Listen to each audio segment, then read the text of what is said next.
May the 4th be with you, and may you also have continued patience with me as we upload last-minute TV reviews for this channel. Let's go.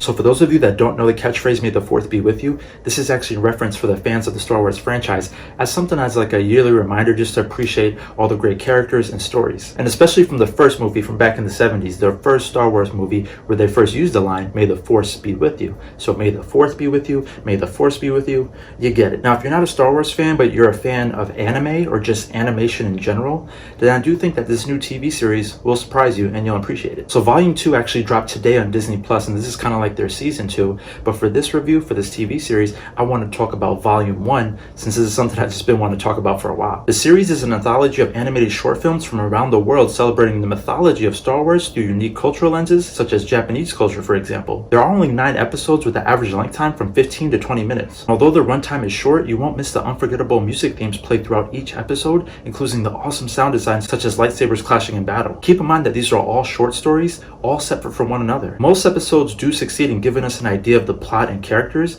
even though the stories aren't quite fleshed out. Still impressive nonetheless to see the endless creative stories to be told in the universe of Star Wars. I feel like this type of show has never really been done before, such as using a global iconic brand such as Star Wars, but combining it with other cultures such as Japanese culture. Since the series is an anthology, it does also remind me of the other show on Disney Plus, Marvel What If. I did a review on my channel for this first season of that series, and this review will be very similar to that as I rank my favorite episodes and actually give you a brief synopsis of each. But you know what? Let's do that right now, and then afterwards I'll talk a little bit more about the series, but here are my favorite episodes from least to most. At 9 for my least favorite, I have the episode of Kakiri. The show description states that a Jedi returns to his forbidden love to help defend her kingdom from a Sith-like shogun. The Jedi keeps having these visions of someone dying, but once he realizes who it is, he then struggles to give in to the dark side. I personally did not like the animation in this episode, nor did I like the character setup or plot layout. It's mainly them traveling but then revealing a big climax at the end. Meanwhile, I feel like there was no chemistry to begin with for any of the characters. At 8, I have episode Tatooine Rhapsody, which is a story about how a rock band with big dreams must save one of their members from Jabba the Hutt and Boba Fett. Don't get me wrong, the passion in these characters to play the music they love together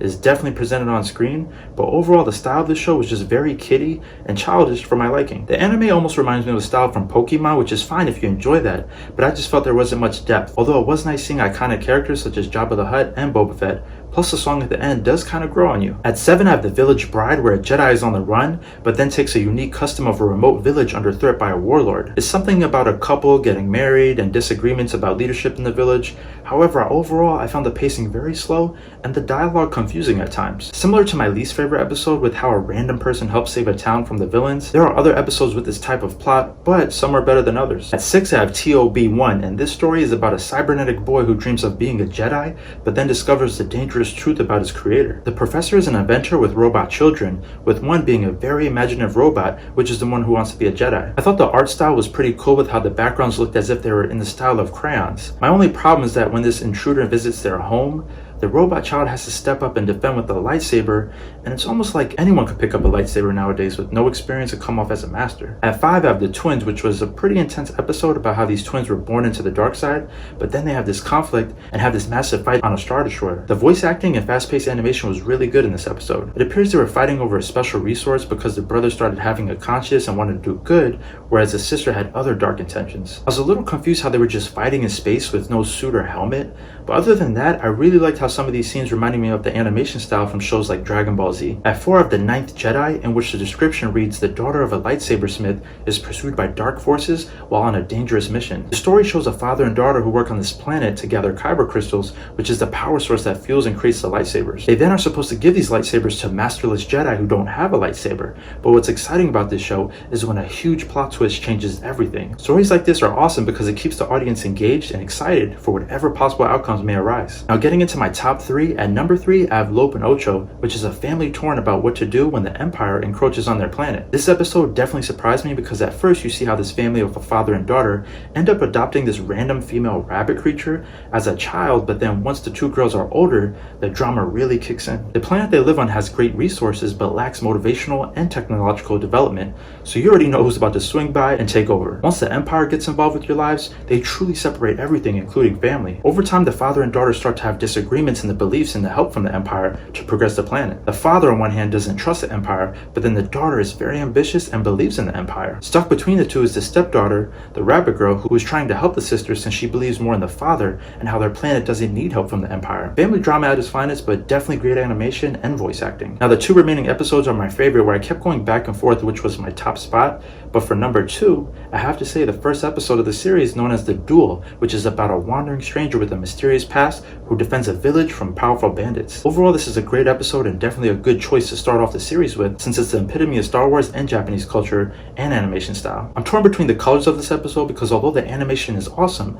the entire episode is in black and white. Don't get me wrong, because the black and white style is legit, but I'm also curious to know how would this story and animation look fleshed out with color. The Jedi is pretty much a samurai in this episode, but these lightsaber battles are definitely top tier with high stakes, since both fighting each other are excellent and appear to be equal in skill. And that leads me to my favorite episode being The Elder at number 1, because this episode just had all those Star Wars beats I was looking for as a fan to keep me entertained. It's simply about a Jedi and his young Padawan who stop by a planet to pursue a dark and powerful presence. And like I said, most episodes in the series you seem to have the good guys defending a small town from the bad guys, and that's what we have here again. Their mission is to inspect the town with a strange visitor, but this strange visitor interaction is not what you think and leads to deadly consequences. The character build-up is shown right up front about the bond between the Jedi and his Padawan, so you can imagine the drama once they encounter this villain. Besides the great story, I also noticed how impactful the sound design was for the show. For example, it was cloudy, then raining throughout most of the screen time, but then the final fight was shown in the downpouring rain that brought so much build-up to the sequence. There were also so many great quotes and lessons about time and patience in this episode that I think we could all definitely learn from. You could probably tell that my favorite episodes were the ones that had a deep story despite the screen time. Overall, this series was a great collaboration with the smaller Japanese studios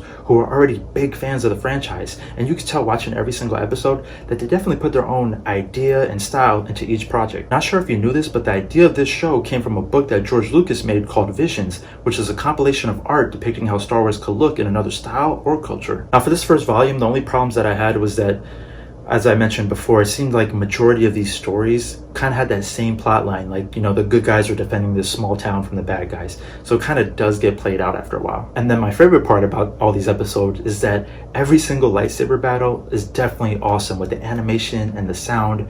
However, it gets to a point with these stories, even based on that recent trilogy, it's like anyone could pick up a lightsaber no matter their age or experience, and yet it's almost like they're a master, they have all this experience, and it's like, where I know that they have the Force, obviously, somewhat. You have to have the Force to just pick up and use a lightsaber. Anyone could pick it up, but to use it somewhat.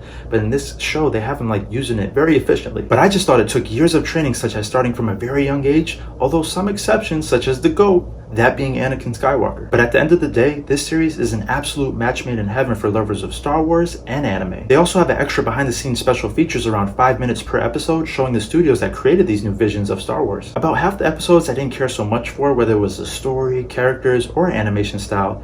Plus, if I really enjoyed an episode with great stories and art, then I was a little disappointed with the screen time, since these are only short stories. But nonetheless, I still recommend checking out. It's over, Anakin! I have the high ground!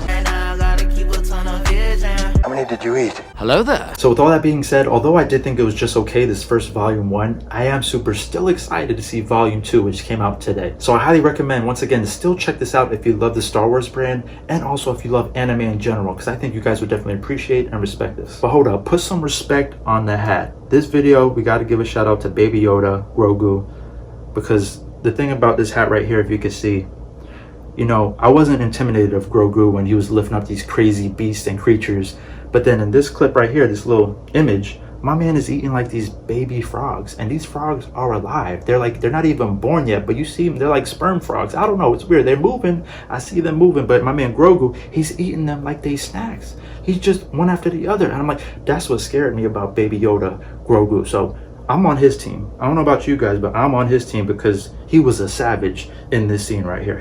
But let me know your thoughts if you watched volume 1 already, and if you enjoyed it, or if this review helped you maybe want to check out this show. And if you're one of the new people who watch volume 2, because you guys are fast with it, unlike me in these reviews, let me know if volume 2 is better than volume 1. I probably won't be doing a review on volume 2 because I try to only stick with a complete series review or a season 1 review, such as this with volume 1. And as always, if you enjoyed this video, then consider clicking that like button and also subscribing if you're new to the channel. This way you can stay updated with more fun reviews uploaded weekly. And thank you so much again for watching. I'll see you all on the next one. Peace.